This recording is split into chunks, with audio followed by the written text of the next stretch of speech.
À la situation dans les Alpes-Maritimes. Hier, on vous le disait durant ce grand direct, un certain nombre d'annonces faites par le préfet. On va voir ça en infographie, puisque la fermeture des bars, par exemple, a été décrétée à 22 heures. Donc, vous le voyez sur cette infographie. Fermeture des bars, donc à 22 heures dans tout le département. La fermeture des salles de sport publiques ou privées. Les rassemblements familiaux qui sont limités. Les mariages, baptêmes, communions dans les salles communes ne sont plus autorisés.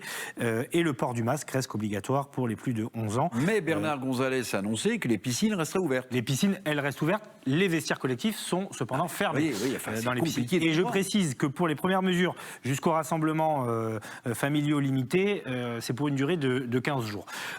Donc voilà, la situation dans les Alpes-Maritimes.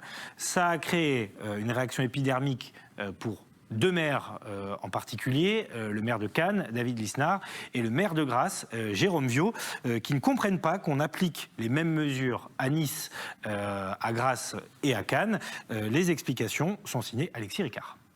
Les mesures sanitaires en vigueur depuis hier soir dans les Alpes-Maritimes ne font pas l'unanimité.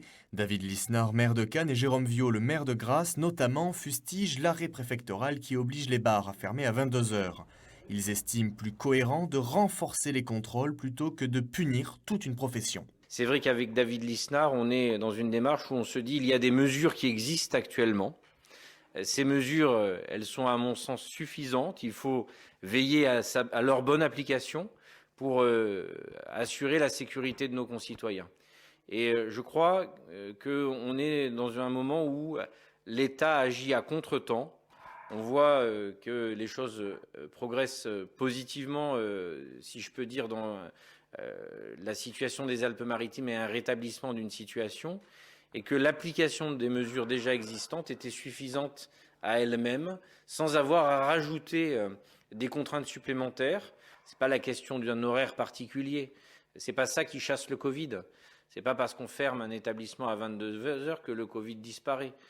Nous, ce que l'on souhaite, c'est que les mesures soient appliquées dans tous les lieux pour effectivement lutter contre ce virus. Mais je crois qu'aujourd'hui, à force d'avoir des contraintes supplémentaires, des demandes supplémentaires, plus personne n'y comprend rien. Voilà, il y a un problème de confusion aussi, c'est vrai, puisque certains restaurants nous confiaient en off que les réservations avaient chuté, alors qu'ils sont autorisés à rester ouverts parce qu'ils sont bars, restaurants, et que les gens, finalement... Mais vous êtes un consommateur lambda, vous dites, tiens, je vais inviter quelqu'un à venir dîner ce soir. Bon, suivant que vous êtes à un bout à l'autre des Alpes-Maritimes, votre restaurant en question, il va fermer à 22 heures, et un autre va fermer parce qu'il est bar à minuit et demi, par exemple.